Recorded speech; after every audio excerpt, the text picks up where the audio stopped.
Hi, everybody that's coming into the webinar. As usual, just wait a minute or two to allow folks to join before we get started.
All right, it's just a minute after, so we'll go ahead and get started. Thank you, everybody, for coming to our June webinar for the Research Coordination Network on Wastewater Surveillance for SARS-CoV-2 and Emerging Health Threats.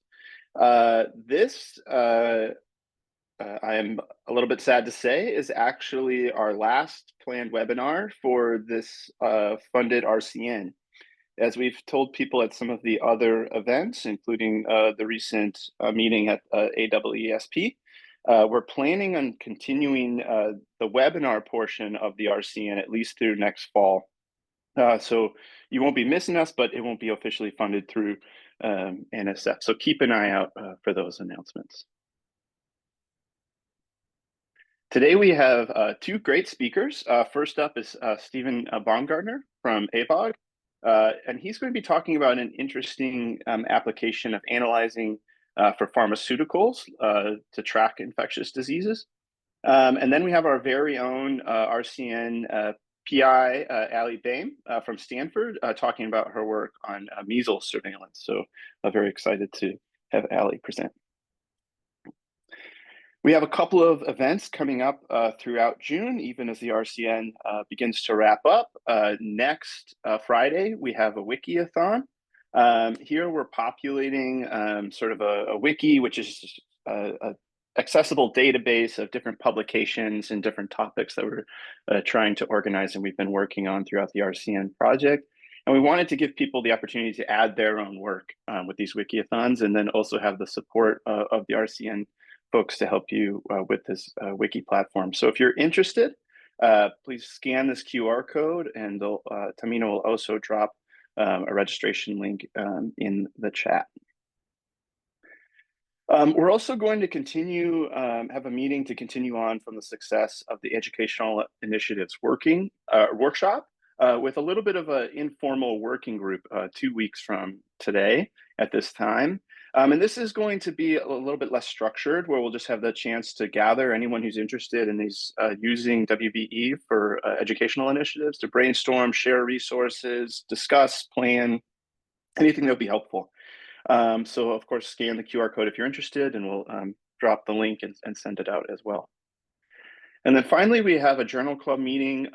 It's open to all, but especially targeted at students and postdocs. And the paper that we will be talking about is actually the paper that is highlighted in the talk by Stephan today. We thought that might help sort of connect things and maybe give people a little bit more incentive to come and discuss. So again, scan the QR code if you're interested, and Tamina will drop the link in the chat. So with that, I'll invite Stephan to share his screen and go ahead and begin his presentation.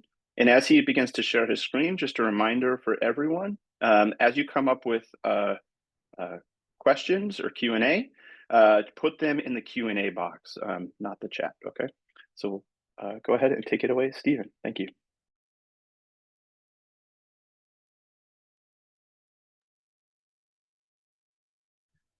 So you can see it now in the slides. Yes. Okay. So thanks a lot for the invitation. So today I'm going to talk about pharmaceuticals in wastewater as independent indicators of symptom treatment. So just a bit, sorry, how it should work. So just a bit about my background. So I'm a doctoral student here at Eawag. This is the Swiss Federal Institute of Aquatic Science and Technology. We are located here in Switzerland, in Zurich. Now it's Friday afternoon. We are very close to the weekend. It's already 5 p.m. and yeah, I'm looking forward to that, and also being here and then enjoying the free weekend after this. So just a bit about what we're doing at Eawag. So I'm working in a project with Christoph Ort and Heinz Singer, together with Michel Salvisberg. And this project is called Dromedario. And this is actually our Dromedario. So Dromedario, this is just the acronym of the German words for illicit drugs, pharmaceuticals, alcohol, and tobacco residue, wastewater-based epidemiology, Switzerland. And this is a project that is actually funded by the Federal Office of Public Health, but it's funded by the Division of Non-Communicable Diseases and Prevention. And the name already says it. So what we are doing in this project together with the University of Lausanne, we're actually doing like the illicit drug monitoring of Switzerland. So that the federal office, they have this trend of the illicit drugs. They see if they have like emerging concerns, if there is a change in the drug market consumption, if there need to be additional like prevention strategies or also interventions, for example, from them or from the police and from local drug experts. And now I'll give a bit of presentation about our illicit drug monitoring. No, I'm joking, of course. I already said, don't worry, today it's about pharmaceuticals, right, as an indicator for symptom treatment. We did 2 studies in this area. So one was focusing on acute respiratory illnesses, where we looked at pharmaceuticals that are used for the treatment of coughing, fever, and pain. And we try to look at how this correlates with the circulating respiratory viruses. This was already mentioned before. And then we did another one where we looked at the treatment of seasonal allergic rhinitis. So this is also called hay fever or pollinosis. There we were looking at antihistamines to see how this consumption dynamics correlate with the measured pollen exposure. So why would you want to do it? So the pharmaceutical monitoring in wastewater. So while these conditions, acute respiratory illness and hay fever, they are clinically completely unrelated, they share certain characteristics that make them interesting to analyze with such an approach. So first of all, right, it's this high prevalence and public health impact. I mean, you know it for the acute respiratory illnesses. This is impacting everyone. Everyone has had influenza or has been infected by another respiratory virus. And then for hay fever, this is the most common allergic condition worldwide. And in Switzerland, this is affecting every 5th person. And then these conditions are also widely treated with over-the-counter drugs. And if you look at the sales, actually they rank in really like the top selling pharmaceuticals, also like in terms of masses. And this highlights their importance, but it's also important because in wastewater we find very high concentrations. And this makes it feasible also to analyze them with a relatively easy direct injection LC-MS approach, which does not requires prior pre-concentration and makes it feasible to analyze like numerous samples, which is something that you want to do when you want to do something like a symptom monitoring.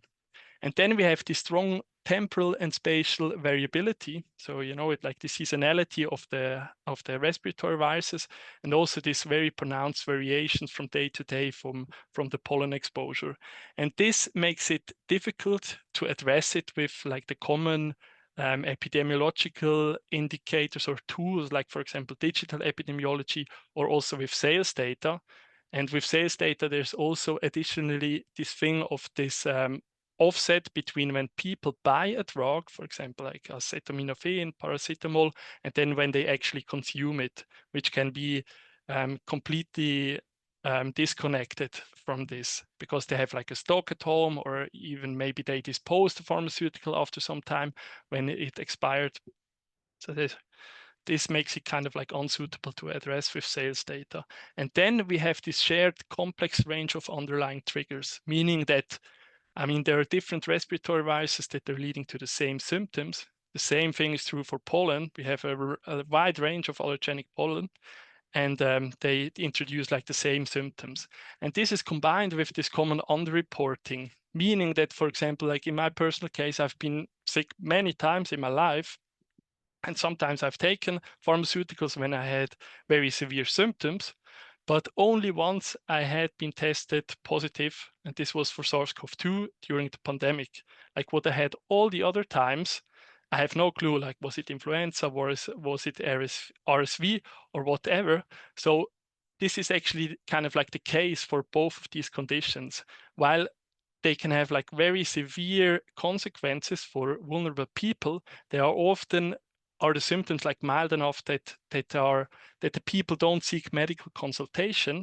So this is then also not like monitored in this clinical surveillance. And this was a motivation for us to look at the pharmaceuticals in the wastewater, thinking that, okay, even if the people at the individual level, they don't know, do I have influenza, RSV, do I have like pathogen X, or is pollen A or pollen B triggering my symptoms? We could monitor it at the like community level, and then correlate it with the contextual factors, and this would then give us like a additional valuable insight into the disease that otherwise is just lost.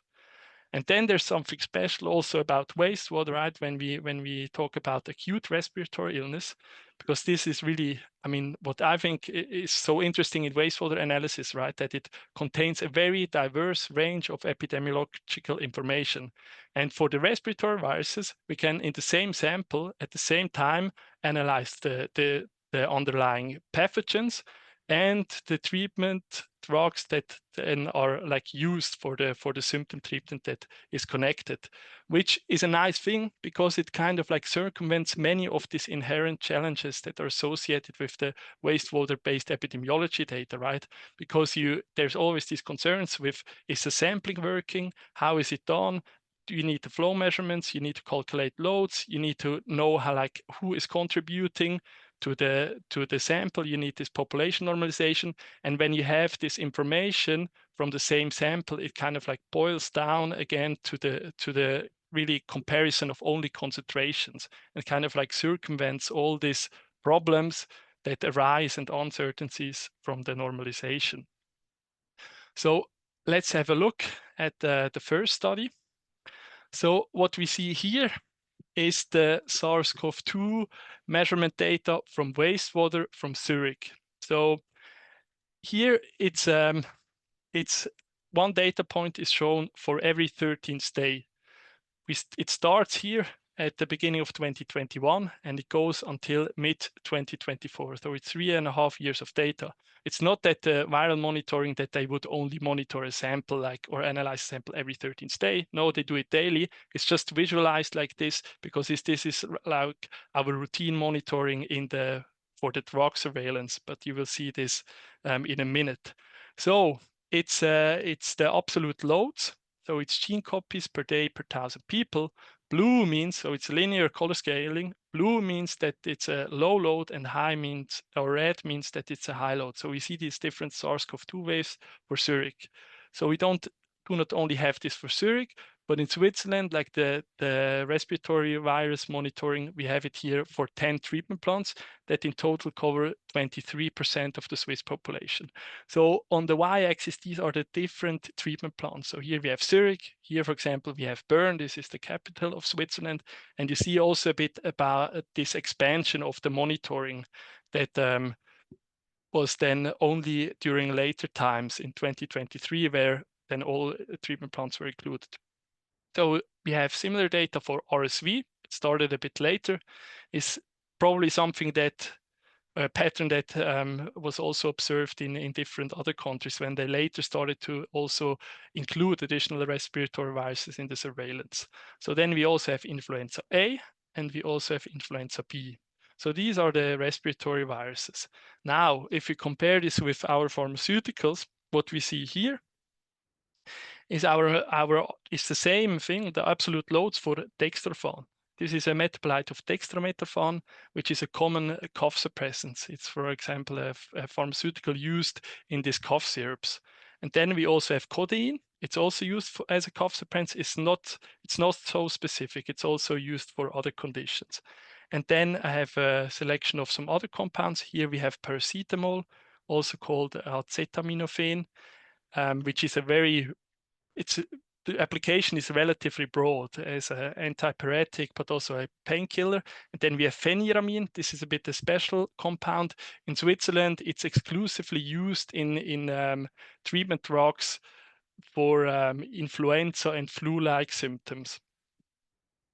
And then additionally, we have here antibiotic is clarithromycin. This is a macrolide that is used for the treatment of pneumonia. Yeah, what was a bit special here or surprising for us is that we see here in the western part of Switzerland, this Geneva, Lausanne, and Neuchâtel, there is a much higher consumption, general consumption of paracetamol and also for codeine. We attributed this to this very fragmented organization of the Swiss healthcare system. And we also then later validated this in the sales data. So let's have a bit closer look at the temporal pattern. What we see here is then when we look at it at the national level. And with national level, I just mean it's just the median values from all 10 treatment plants over the time. At the top, we have again like dextromethorphan, phenyramine, and clarithromycin. And here at the bottom, we have the wastewater measurements from the respiratory viruses. And I just want to highlight a few things here. So the highest loads of the pharmaceuticals we measured here at the end of 2022, where we had this simultaneous wave of SARS-CoV-2, of RSV, and of influenza A.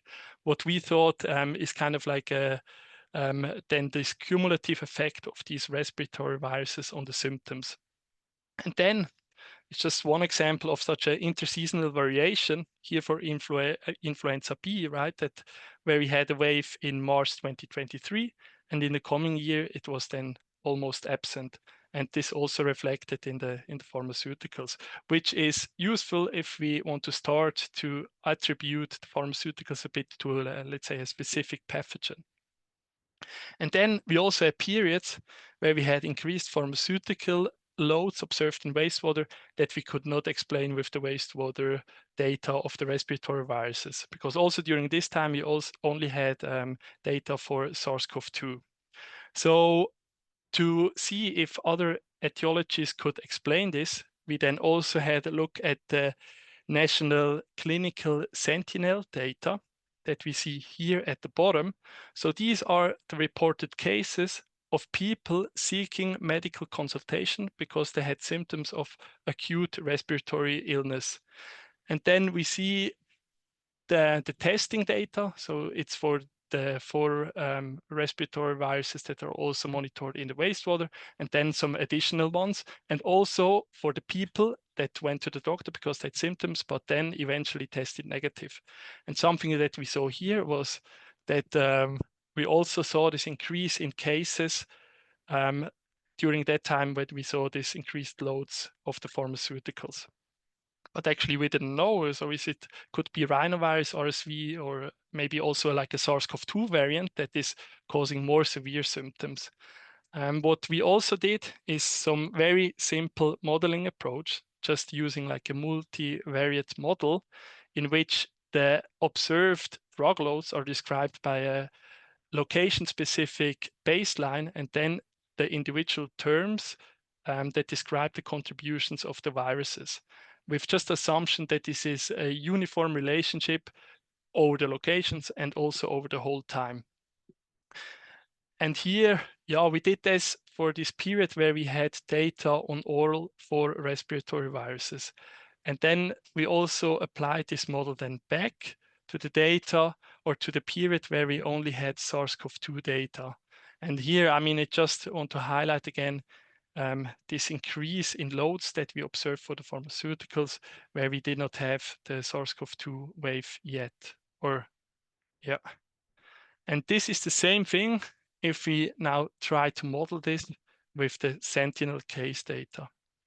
So from this, we came up a bit with the hypothesis that it maybe could be rhinovirus that is causing these early increases in drug loads that we actually also observed in the other years, because usually it seems that the rhinovirus wave always occurs prior to the wave then of the other respiratory viruses. But this is just a hypothesis. Another interesting thing that we observed were for clarithromycin, that is used for the treatment of pneumonia, these very high loads at the end of the year 2023, beginning of 2024. So interestingly, during this time, we had this wave of pertussis all over Europe, which we see here in this plot at the right. So this is data from the European Monitoring Center, and what we see here is actually that during the pandemic, so since 2020, pertussis was almost absent in Europe. But then there was this big rise in cases during this time when we observed clarithromycin. And clarithromycin is one of the first-line antibiotics used in the treatment for pertussis. So that's a hypothesis that we have, that maybe pertussis could also be responsible for these unusual increases. This is a signal that we are changing topic. So what we see here, these are very beautiful things, but they make a lot of people suffer. So these are pollen. And here what we see at the bottom are the pollen measurements that were done by Meteo Swiss in Zurich. It's from the pollen season or from the year 2021. These are like daily measurements. And here at the top, we see then our wastewater measurements. Here it's for fexafenadine. It's one of the most commonly used antihistamines in the treatment of pollinosis. So we already see these patterns, they seem to relate. So in this case, we did something similar as we did with the respiratory viruses. We tried to have a closer look at this relationship. And here is how we described it. So we have here a baseline that describes the load that persists even in absence of relevant pollen concentrations over several days. And then we have the estimated contributions from the individual pollen taxas. We did not only do this for 1 year, but we also did it for 2 other years. But here we did not have the daily values, but we had to rely on, only had this like 13-day interval sampling, which is our routine monitoring. But concluding from this study, I mean, it was interesting because the wastewater data really provided very detailed insights into the self-medication behavior, because for antihistamines, the day-to-day variance was very pronounced. And it also allowed to get some first estimation of the pollen taxa-specific contributions to, let's say, like the allergy burden. And it also allowed, again, to make some hypotheses on missing links, because we observed this for U pollen, where we had times where people consumed increased antihistamines, but the allergenic pollen could not explain it. But then we saw that maybe U, which has been reported to be allergenic, but it's not included in the clinical monitoring, might explain this consumption. So concluding, I think from these 2 studies, we saw that there's this added value of actually analyzing pharmaceuticals in wastewater as an indicator of symptom treatment. And I think it's especially interesting if we have such dynamic conditions and in combination with over-the-counter drugs, because these things are very difficult to monitor with other indicators, including, for example, sales data. And then what seems to be very important is that we have this multi-year longitudinal monitoring, because what we observe in the wastewater is just the let's say an average signal of many different causes, and that you can really like attribute it to a specific trigger, be it like a pathogen or a pollen. You have to break this synchronized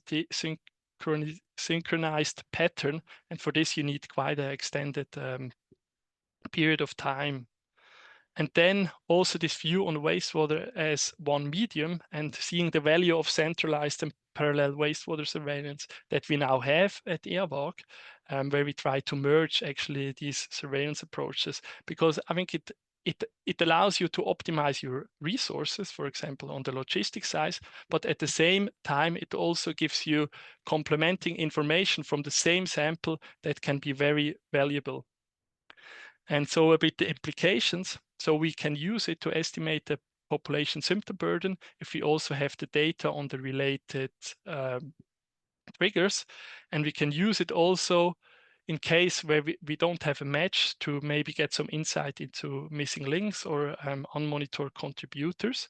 And it might also serve as an early warning, although in our data, I think we can't really say or we don't really have like detailed insight into this temporal relation, because we only have the 13-day interval sampling for most of the time. We have some daily values, but only for a short period. And then a bit of an outlook. So I already said this. I think we really see this value in centralizing the wastewater-based epidemiology efforts for pathogen, also for antimicrobial resistance and for the small molecules. And then on the pharmaceutical surveillance side, I think we are doing like expansion. We are including like indicators for additional symptoms, for example, for nasal congestion, also some anti-emetic drugs and some drugs used for diarrhea treatment, to more than also profile the symptoms associated with gastrointestinal pathogens. And also we are including antivirals.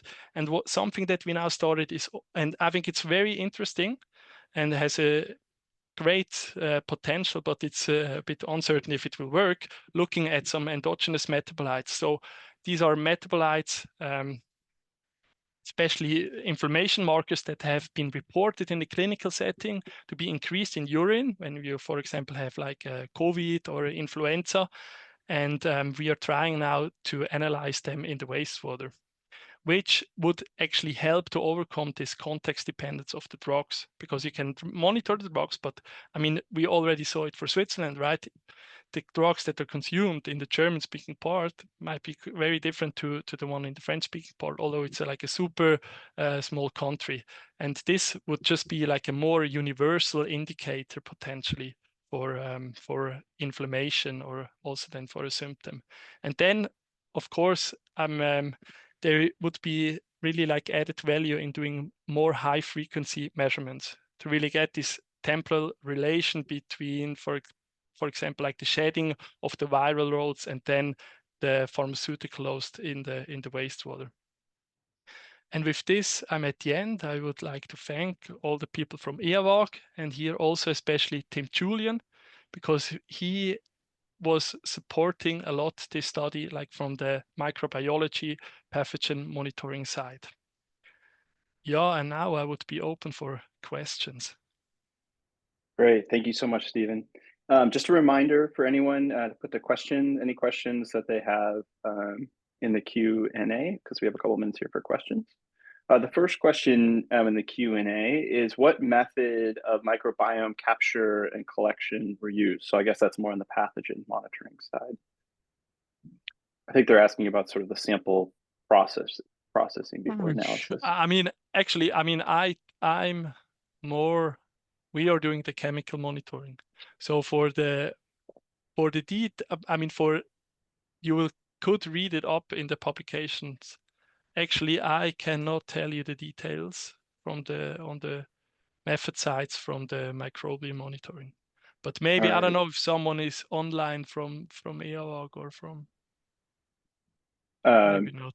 Yeah, I think they could reference the publication. And it looks like someone's raising their hand here. If you have a question, we could put it in the Q&A, please. So I thought it was interesting, sort of a little bit the disconnect between some of the pathogen levels and then some of the non-specific pharmaceuticals that are used, like paracetamol. Did you have any insights into what might be happening in the cases, the few times when it looked like there was spikes in paracetamol use, but not a concurrent spike in pathogens you were monitoring for? Was there sort of a change in other metrics, like doctor's visits or ER visits or anything else? I mean, we have the Sentinella we looked at the Sentinella system. So I mean, there, for example, you could see it, right? I mean, the one example that I gave where you see an increase in cases, which is interesting. I mean, the Sentinella system, it's interesting because you really have something like on the clinical side that is, let's say, representative of the symptoms, because you have the people that are seeking medical consultations, and also then the data on the ones that even test negative, that maybe have like something completely different, not a respiratory virus or something. So yeah, there, I mean, we could see it, yeah. Great. And Colleen Naughton has a question here. What's the level of uncertainty in your measurements for the pharmaceuticals and allergy medications from wastewater? I mean, from the I show now the data for one pharmaceutical, but or from one antihistamine, but we monitored several ones in parallel, and they all show the same dynamics, temporal pattern. Because you have to see in the pharmaceutical monitoring, I think the variability in the measurements is less pronounced than in the viral monitoring. Because how we monitor it, usually we have the sample, and then what you add to the sample when you quantify it is like the isotope labeled reference standard. So you add a molecule that has exactly the same chemical structure, it just has another mass, and then all the measurements that you do, it's always only the quantification between your target in the sample and this isotope labeled compound. So you can correct for all like the dilutions or like the matrix effect very well, I would say. So Right. so the one variation. Oh, sorry. Sorry, go ahead. No, so I think we really saw that yeah, it doesn't really. I mean, we see the same dynamics for several antihistamines that are used. Yeah. Great. And then one last question, maybe if we can answer quickly, if it's a more in-depth response, maybe we could respond in the chat. But Chung Ho Lin from University of Missouri asks about how would the analysis change for lower concentration of drugs and chemical markers? It depends how low you want to go. I mean, if you, for example, if you want to analyze fentanyl, where the doses is super low, then you have to pre-concentrate the samples. And this scales up really like all the lab work. Because now in this case, we use like a direct injection approach where you actually really, you take the raw sample, you add the isotopes and you analyze it. So we can even do like automated measurements. You do not even have to do like manual efforts. But if you have to pre-concentrate it, then I mean, it really depends on how low you want to go. Then you have to do like SP and it's much more, it needs more time and more manual efforts. Yeah. But it really depends on the compound. Because I mean, there are some compounds that are very difficult to analyze and you need a very specific method. But in this case, I mean, all the data that you see here is something that we do parallel to like our illicit drug monitoring. Because it's the same, this is the same measurement where we pull out data on the pharmaceuticals that are used for the treatment of respiratory illnesses. At the same time, for seasonal allergic rhinitis treatment, and at the same time, for example, for illicit drugs. So it's all the same method, which is, I think, the nice thing from the pharmaceutical monitoring side, that you can really analyze hundreds of compounds at the same time. Yeah. All right. Well, thank you so much, Stephen. And maybe if you have other thoughts, you can enter them in response to the Q&A as well. Yeah. Yeah, thanks a lot. I hope it was interesting for you to hear a bit on the chemical side. Yeah. No, it was very, very interesting. Thank you so much. And with that, I'll hand it off to Hesse to introduce Allie's talk. Yeah, I'll just go ahead, Allie. You need no introduction.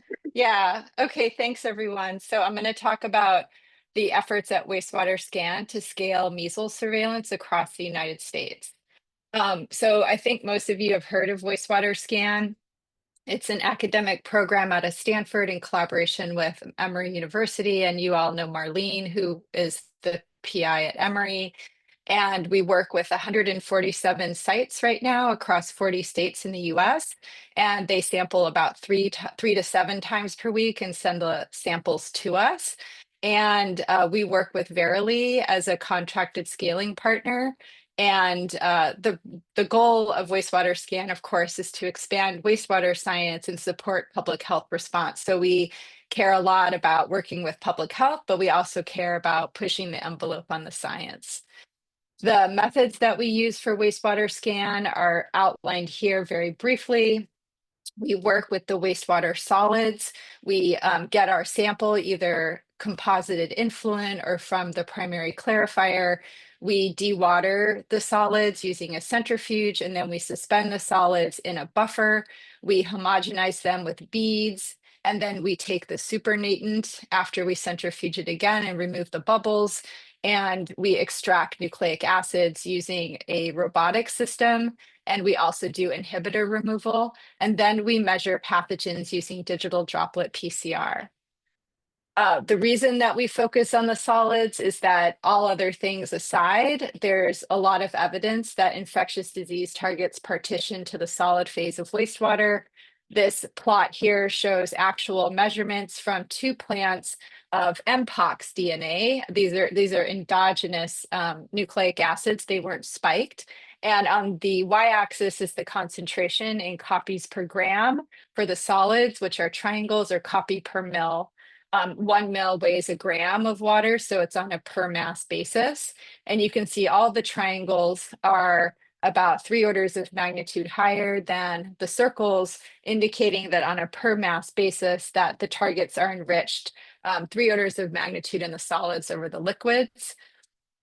And then more targeted laboratory work shows that the partitioning coefficients for a lot of different viral targets, nucleic acids, the ones here range from dengue to Hep A to Zika, that the partitioning coefficient is over 1,000 mils per gram, suggesting that we have 3 orders of magnitude enrichment in the solids compared to the liquids. So that's sort of some of the science supporting the use of solids for Wastewater Scan.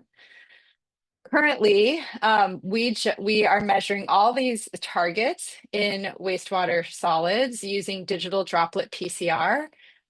We are measuring a wide range of respiratory viruses, enteric viruses, and then other pathogens. And we recently added a 3rd pathogen plate to Wastewater Scan, and that allowed us to add parvovirus, add back in rotavirus and adenovirus group F, which we had to sunset previously to make room for other targets, as well as measles. And so I wanted to talk a little bit about our efforts to scale measles. So as we consider adding new targets to Wastewater Scan, we ask ourselves 3 questions. Is there a compelling use case for tracking the target in wastewater? Is the target of interest shed into wastewater reliably and at detectable levels? And can an assay be adapted or designed to specifically and sensitively detect the target in wastewater? Over the years, we have used this approach of answering these 3 questions to add a bunch of different targets to Wastewater Scan. And this timeline illustrates that when we added certain targets, so you can see, adding Mpox clade 2, adding influenza and RSV in 2022, and then more recently adding H5, Mpox clade 1b, and now just this month, adding measles and parvovirus. So I think we all know that there was compelling support for getting information on measles. So the first question is there a use case for measles monitoring? We had heard from our partners across the country that there was an interest in adding measles. So we really focused on the second 2 questions of our 3 questions there about adding targets. Is there evidence for measles monitoring to be possible, and what assay to use? So there is evidence that there's shedding of measles in wastewater with higher concentrations of nucleic acids in urine. And of course, as with all of these pathogens, we actually need a lot more data on this. And then there are already examples of successful wastewater monitoring. I think the first paper came out in Belgium, where they had detected measles in wastewater there during an outbreak last year. And then there are additional studies in Chicago, Texas, the Netherlands, and Switzerland showing detection of measles. And most detections are near the limit of detection. And there's also evidence of detecting the vaccine in Canada. And then in the current outbreak, researchers from Rice and Baylor through TEFI are reporting detections from the current outbreak. So there's already evidence that measles could be useful and possible detection in wastewater. So the steps we usually go through on the lab side and sort of the science side to support scaling a target are shown here. We select a pathogen, in this case, measles. We look for assays and we design assays if we need to using different software. We procure candidate primers and probes, positive control material, test assay specificity and sensitivity using panels of viruses and dilutions of positive controls. And then we pick a set of samples to look at retrospectively. So we have all of the samples biobanked. So we'll reach out to a certain wastewater treatment plant, a certain public health official, and we'll say, hey, we'd really like to use your samples for this retrospective study. Are you interested and curious? And we'll get back to you when we have the results. We do that retrospective work. We then go back and compare that with relevant clinical data and talk to the public health partner and see what they think. And then if things look good, we'll pilot prospective application of testing in a small number of plants, work closely with public health in that jurisdiction, observe the performance, gather feedback from partners, and with that, make a decision of whether or not to scale the target nationally. So one of the challenges that we were hearing from our public health partners about measuring measles was that the current assays that exist cross-react with the vaccine. And so that was clouding interpretation of the data for some of our public health partners. I've heard that in Texas that it is fine that the assay cross-reacts with the vaccine, but for other places we were hearing from people, they had a strong preference for an assay that only detected wild-type measles. So we developed a new assay that was adapted from a paper in 2017 by Roy et al., and the assay is shown here. We tested it in silico and in vitro for specificity, and we did pilot testing in wastewater. So here's the assay specificity. This shows a fluorescence plot from a digital PCR machine. On the x-axis is each well, and on those little gray things are the fluorescence of all the droplets. And if they're below the red line, they're negative, and if they're above it, they're positive. And you can see this wide range of different things that we tested. Well, BO3 here is a negative control, and they were all negative. We required 3 positive droplets for a sample to be positive. You can see spurious positive droplet here in BO2 and in EO3. And I'd have to cross-reference which ones those are, but those are counted as negative. And then in terms of assay sensitivity, this shows 2 plots. It has 2 different fluorescence channels on the y-axis and the x-axis. And one is the result from an assay that has a mixture of a gene block for wild-type measles B3 and D8 together. And what you can see here is all these red droplets are positives and the grays are negatives. And then this plot over here shows a control that has the vaccine sequence in it. And you can see the assay produces 0 positive droplets with the sequence from the vaccine. So the assay does not detect the vaccine strain, but it detects B3 and D8. We also did a dilution where we took the controls and diluted them across from 0 to 200 copies per reaction. And this is what was input into the reaction, and this is the measurement. And the vaccine is in blue, and B3 and D8 gene blocks are in pink and green. And you can see the nice one-to-one correspondence across the positives. And at all concentrations, the vaccine strain produced 0 droplets, again, showing the sensitivity of the assay. We then worked with a partner to do pilot testing on samples that were biobanked in an area near the 2025 outbreak areas. And there were several cases in this area, but no sustained outbreak. And we processed 105 samples from the end of December to mid-May 2025. And we can see that we did sporadically detect the measles RNA. This is the concentration in copies per gram, and this is month on the x-axis. And the symbols down here are non-detects, and there are 2 plants. So blue is one plant and red is the other plant. And we detected the measles RNA in 11 of 105 samples, and the detection limit is about 1,000 copies per gram.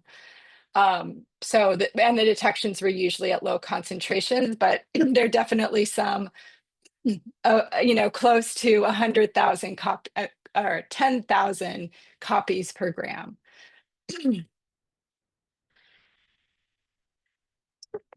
So everything looked good for possibly scaling the measles assay.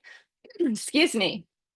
So we set up a timeline for doing the piloting and potential expansion of the measles assay. So first, we set up pilot prospective testing with 8 wastewater treatment plants, and the results were only shared privately with those partners, including the public health and the treatment plants.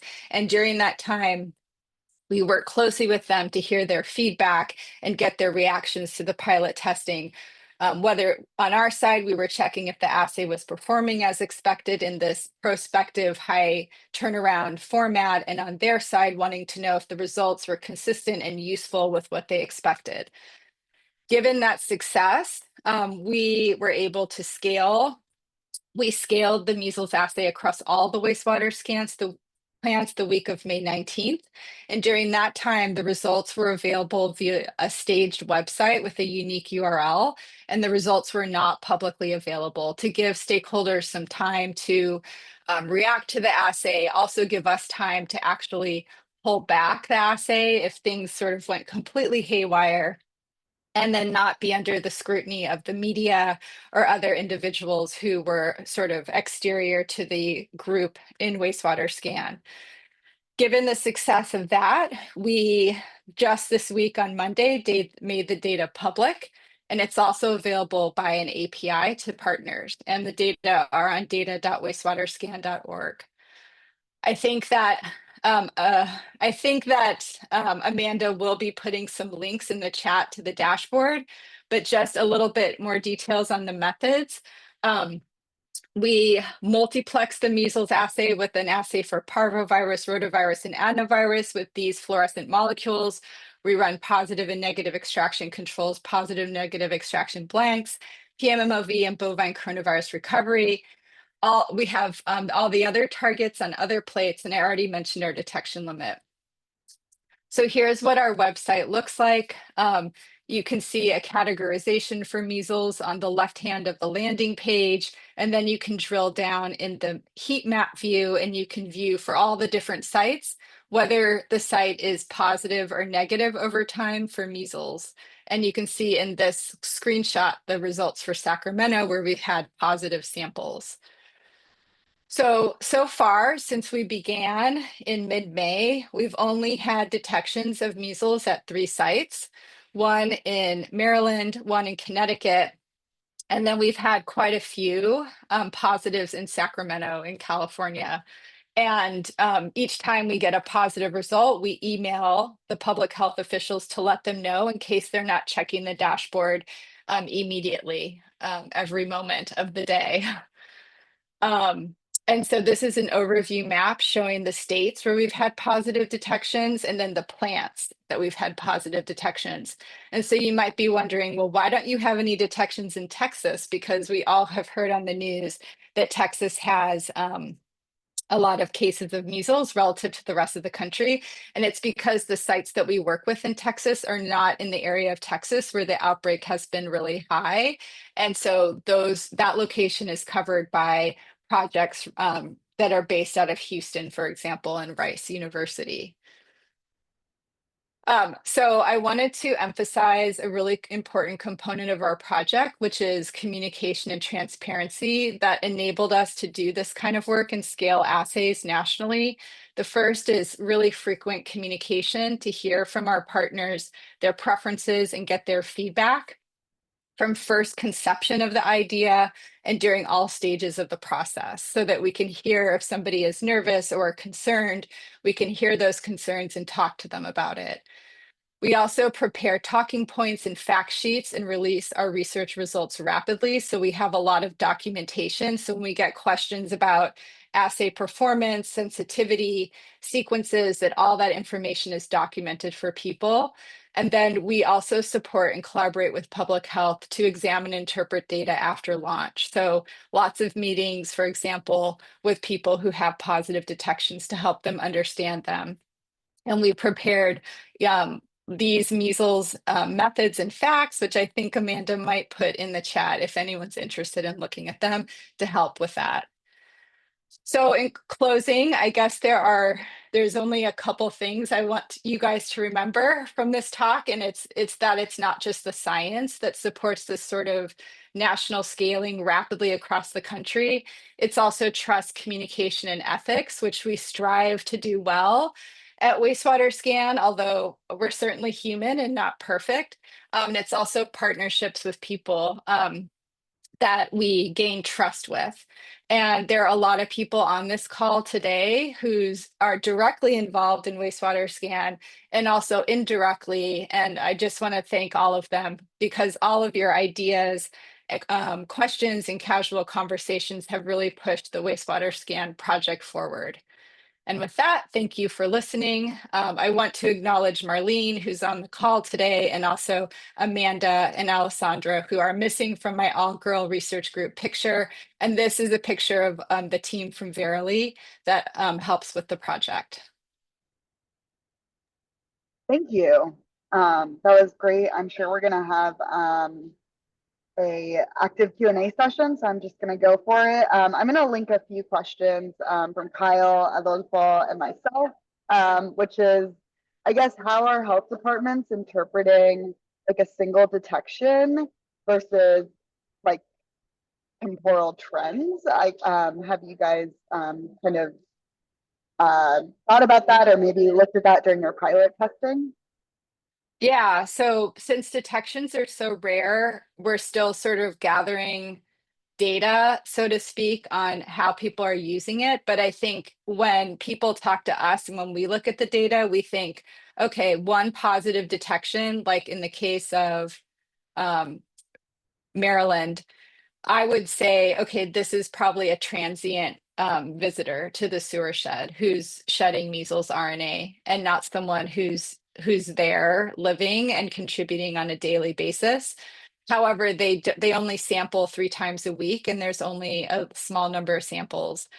Someplace like Sacramento that has this like continued detection that are well above the detection limit, I would say there's definitely a person there or more who is resident there who has a measles case. Now, at this moment, there is no identified case in the area, but we'll be watching to see if there will be one.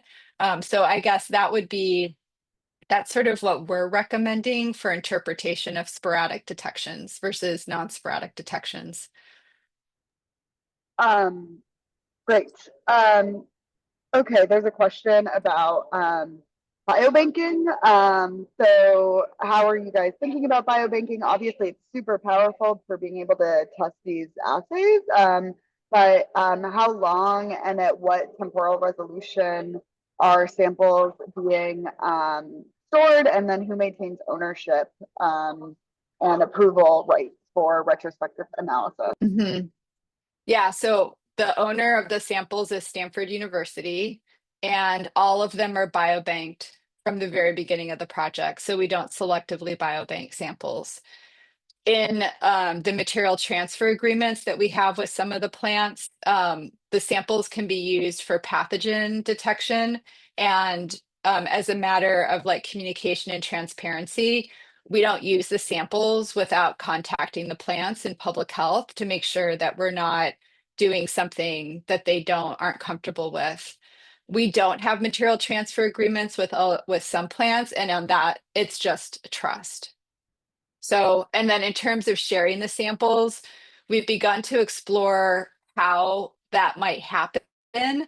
But it's complicated because right now, the material transfer agreements, we can't share the samples and we wouldn't want to without anyone's permission. Like it's not legal, but also, once you give a sample to someone, if they detect Ebola, it's my favorite example, and then they tell the New York Times there's Ebola somewhere, you suddenly ruined the whole project for everybody. So it's something that we continue to think through, but recognize it's an extremely valuable resource that should be accessible to the scientific community for sure. But how to overcome potential problems is a challenge, something we're exploring still. Okay, thanks. So Colleen has 2 points in the Q&A. One is that there was an identified case in West Sacramento. There was a Colleen, when did you hear about that and where? Well, okay, so yes, there's a case in Sacramento. Good to know. That means the wastewater monitoring was a early warning. See, we're doing live science on the RCN webinar. Thanks, Colleen. This one's going to get a lot of views, I guess, maybe.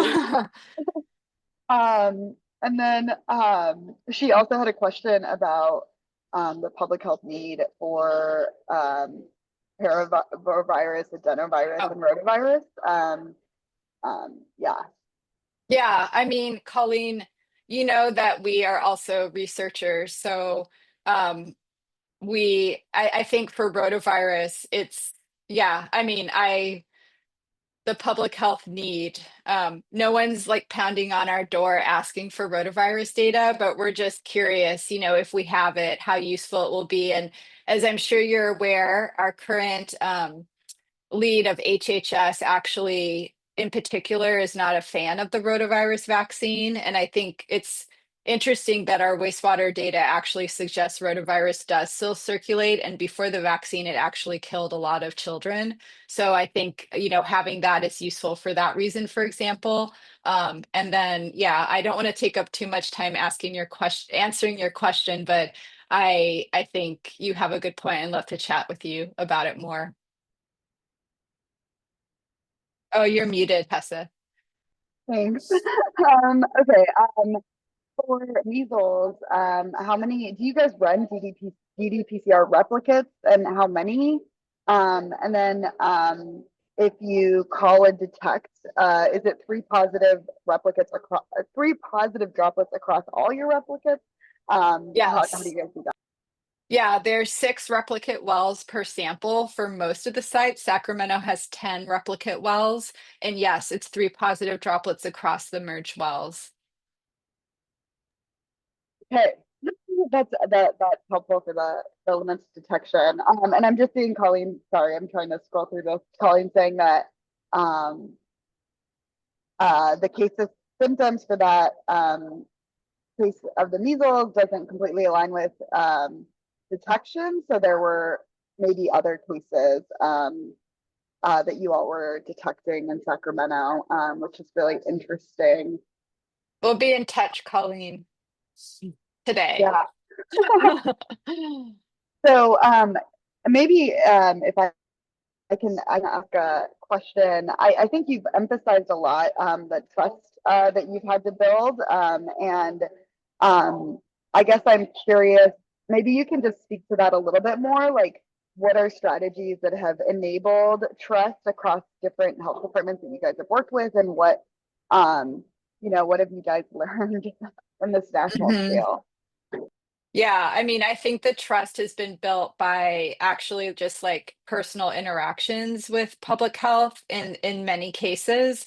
And I also think, just being really transparent and also being open to negative feedback. Like if somebody says, I don't like the way you did that, instead of saying, well, instead of being receptive, like it's good to be receptive, like, thank you for that comment, and then actually going and fixing it, and I will call out Nauko on this call because she's been really like open with us and telling us sometimes. Nauko works at LA County SAN, telling us sometimes like, you guys usually do this well, but you didn't do this well here. And we go, oh my God, you're right. And then we try to fix it. So, and I hope that's okay, Nauko. But so I think, so that's the main thing that we've sort of concluded is it's the communication And it takes a lot of work also to be responsive to all these different individuals. And so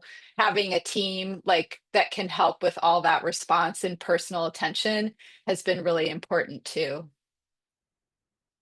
Yeah, that makes sense. And then I'm going to link a couple questions here in closing, which is a bit more about the mechanics. It's kind of hard to imagine all these sites being analyzed. And so maybe you can talk through a little bit about how you guys set thresholds across these sites and export data and analyze it. And then also what software you guys are using for your in silico testing of assay specificity.